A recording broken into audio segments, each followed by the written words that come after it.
तो हिंदू राष्ट्र कौन बना देगा? किसके बाप में दम है? कितने महामंडल से SC OBC के बताओ मुझे। आपको सिर्फ झुंझुना देना चाहते हैं, हिंदू का लड़ते रहो, इतने बनवाएंगे, तुम्हें शिक्षा नहीं देंगे, तुम्हारा आरक्षण काट लेंगे, तुम्हारी बहन बेटियों की इज्जत लूटेंगे, लेकिन तुम्हें हक अधिकार नहीं देंगे। बिल्कुल नहीं जाना चाहिए, मैं तो ये कह रहा हूँ मेरे समाज के लोगों के लिए मंदिर बिल्कुल नहीं जाना। वो मुख्यमंत्री की सत्ता में ताकत असली, इसलिए मुख्यमंत्री पद भोग रहे हैं ना। अगर गोरख धाम में ताकत होती तो गोरख धाम के मतलब सिद्ध पीढ़ियों से बने रहते, वहाँ से उन्हें SC बने देते। हमारा हिंदू धर्म से क्या मतलब, और ये मंदिर फंद हमारे लिए है ही ना। तो अगर मंदिरों में इतनी ताकत थी तो इन्होंने कोरोना काल में ताले क्यों लगाए? योगी जी ने कहा वो केंद्र सरकार को चेताया है कि बटेंगे तो कटेंगे। उनकी आपसी कलह का उनको संदेश है। योगी जी की और मोदी जी की आपस में बनती नहीं है, ये संदेश उनके लिए। तो जैसा कि आप मेरे पीछे देख रहे हैं कि भीम आर्मी के लोग किस प्रकार से नारे के साथ गूंज रहे हैं। सर क्या कहना चाहेंगे आप?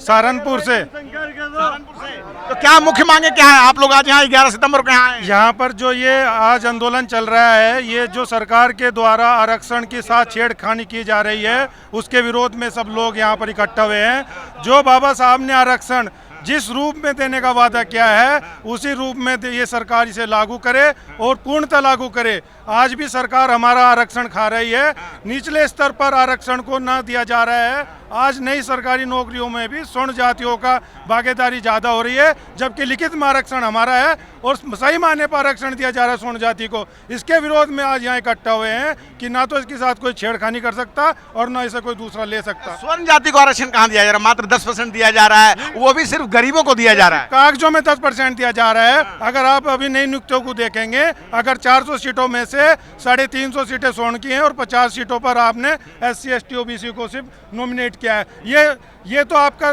धरातल पे है, और लेकिन कागजों में आप बोलते रहते हैं कि बस 10%। तो इसी जो मुंह में कुछ और बोल है और बगल में कुछ और छुरी है, उस छुरी को हम हटाने का काम करेंगे। बड़े भाई एडवोकेट चंद्रशेखर आजाद जी को सत्ता पर स्थापित करना है और दिए हुए आरक्षण जो बाबा साहब ने जिस रूप में हमें आरक्षण दिया है, उसे पूर्णतः लागू करने का काम हम हमारे भाई बड़े एडवोकेट चंद्रशेखर आजाद जी करेंगे। ये बताइए, सुप्रीम कोर्ट का कहना है कि क्रीमी लेयर लागू करनी चाहिए। आजादी के 78 साल बाद जो है SC ST कोटे में सब कोटा बनाने की बात कर रहे हैं कि कई लोगों का विकास हो गया है, कई जातियों का विकास हो गया है। आपको ऐतराज है इस बात? बाबा साहब ने आरक्षण देने से पहले ये कहा था कि ये आर्थिक तौर से कभी नहीं दिया जा सकता, ये एक सामाजिक भागीदारी है। अगर आप इसे आर्थिक तौर पर देंगे तो स्वर्ण जाति में आपको इतने करोड़ों गरीब मिल जाएंगे कि आप उन्हें नौकरी देना शुरू कर देंगे। ये सिर्फ नौकरी नहीं है, ये भागीदारी है एक समाज की, एक भागीदारी है एक स्टेट में। ये कोई आर्थिक तौर से नहीं लागू हो सकता। आर्थिक तौर जब इस पर जुट जाएगा तो ये बाबा साहब के दिए हुए आरक्षण का बिल्कुल वहीं पर विरोध हो जाएगा। तो जैसा कि आपने सुना कि साफ भाई साहब ने बताया कि आर्थिक आधार पे आरक्षण नहीं देना चाहिए, ये कोई नौकरी देने का तरीका नहीं है, ये भागीदारी है। अगर आर्थिक आधार पे दिया जाएगा तो बाबा साहब भीमराव अम्बेडकर ने जो संविधान बनाया है उनके नियमों का उल्लंघन होगा। जो जाति के नाम पर जो भेदभाव हुआ है, वो भेदभाव जाति के नाम पे है, तो आरक्षण भी जाति के नाम पे होना चाहिए, ना कि आर्थिक आधार पर होना चाहिए। रोजगार तो मिल नहीं रहा है, तो फायदा क्या है पढ़ने लिखने का? हर आदमी रोड पे घूम रहा है, पकौड़े बेच रहा है, क्या फायदा? नहीं, पढ़ने लिखने का फायदा तो होगा ही। मान लीजिए ठीक है सरकारी नौकरी ना मिले, लेकिन आदमी अपने स्तर पे तो कुछ करेगा ही। लिखेगा तो सरकार लेटरल एंट्री से अपने आदमी घुस देगी उसमें। लेटरल एंट्री का मामला आप देखते ही हो। जब थोड़ा बहुत दे दिया, दलित अब आगे बढ़ने लगा है, तो सरकार जो बिल ला करके नहीं करवा पाई वहाँ संसद में, वो बैकडोर एंट्री से करवा रही है सुप्रीम कोर्ट के जजों के माध्यम से।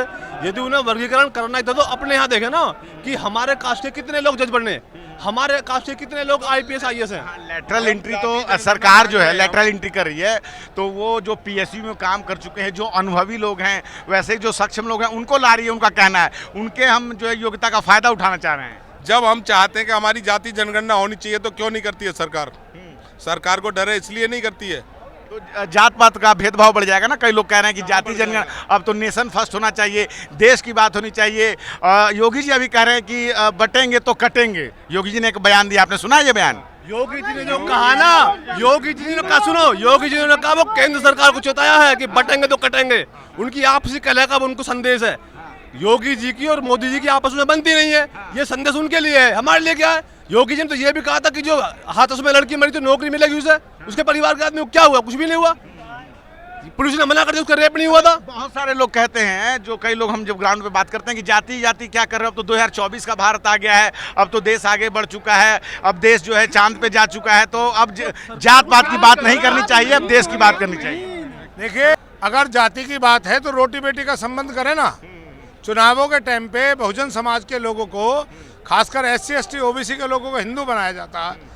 लेकिन अगर ऐसा ही है, अगर वाल्मीकि समाज का भी आदमी हिंदू है तो ब्राह्मण अपनी बेटी क्यों नहीं देता उसको? बेटी देना। हिंदू राष्ट्र है, इसलिए हिंदू की बात कर रहे हैं लोग। कहाँ पे हिंदू राष्ट्र है? हिंदू राष्ट्र की मांग कर रहे हैं। मांग कर रहे हैं तो हिंदू राष्ट्र कैसे बनेगा? क्या मुसलमान भारत में नहीं रहते? क्या क्रिश्चियन भारत में नहीं रहते? क्या यहाँ पर सिख भारत में नहीं रहते?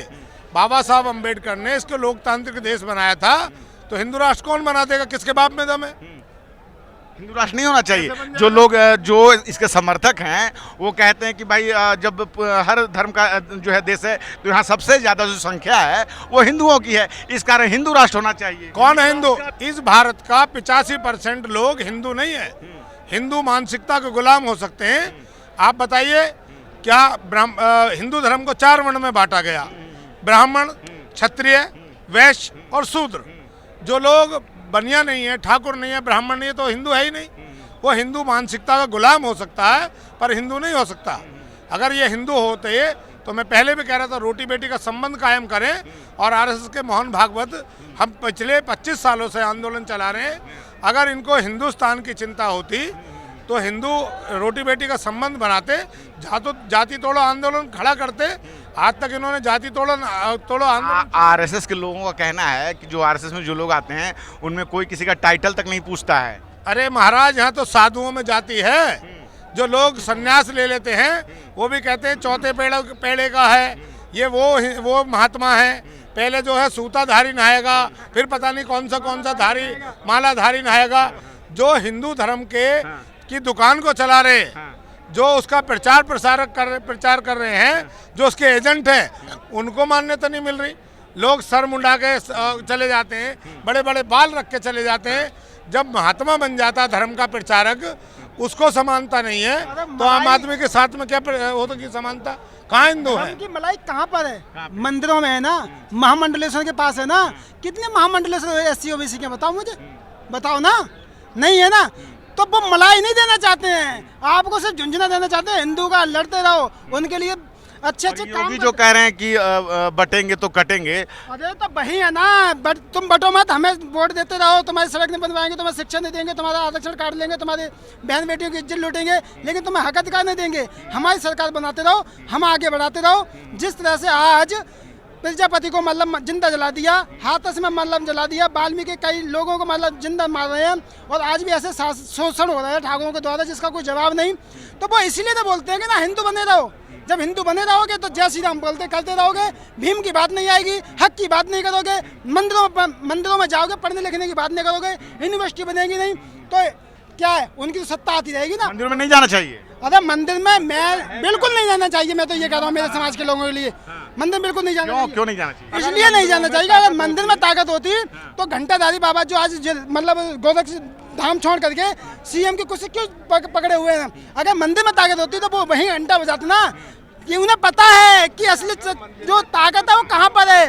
वो मुख्यमंत्री की सत्ता में ताकत है असली, इसलिए मुख्यमंत्री पद भोग रहे हैं ना।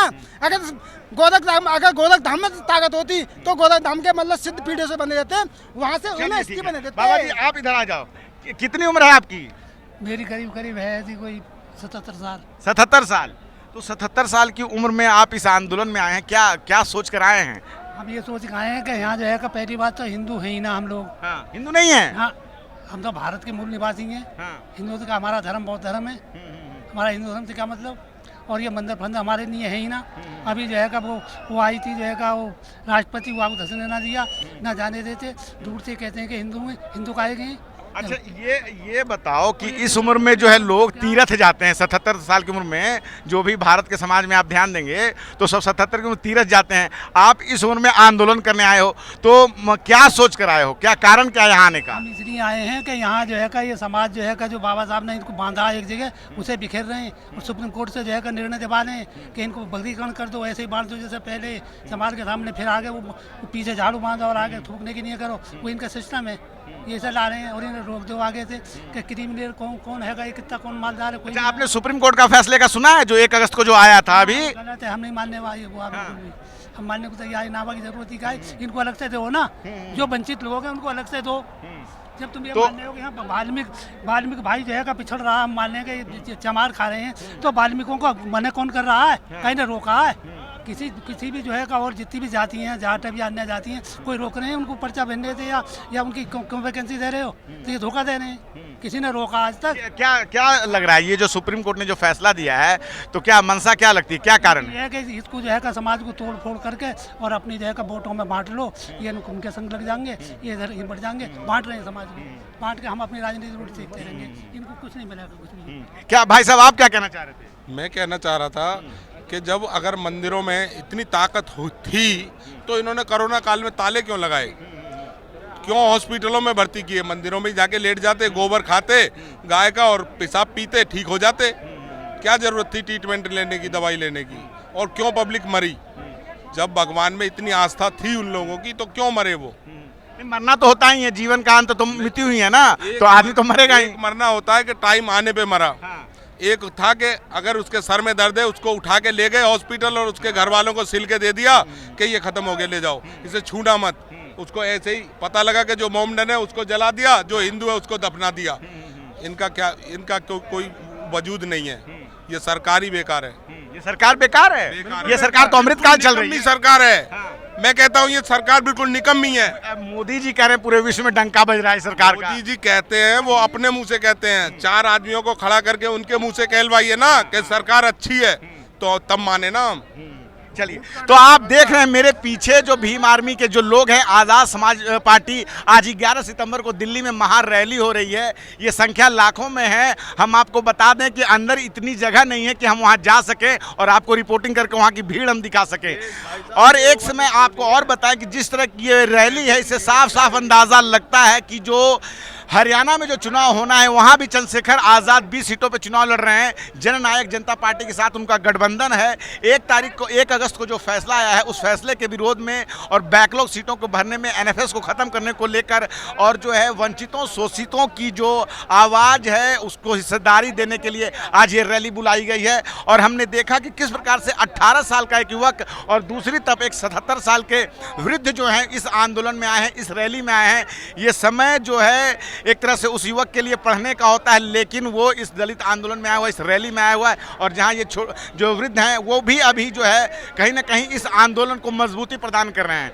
तो आप लोग क्या सोच रहे हैं? आप अपने जो राय है कमेंट बॉक्स में ज़रूर बताएं। मैं रंजय कुमार, कैमरामैन आशीष के साथ, नेशनल दस्तक। धन्यवाद।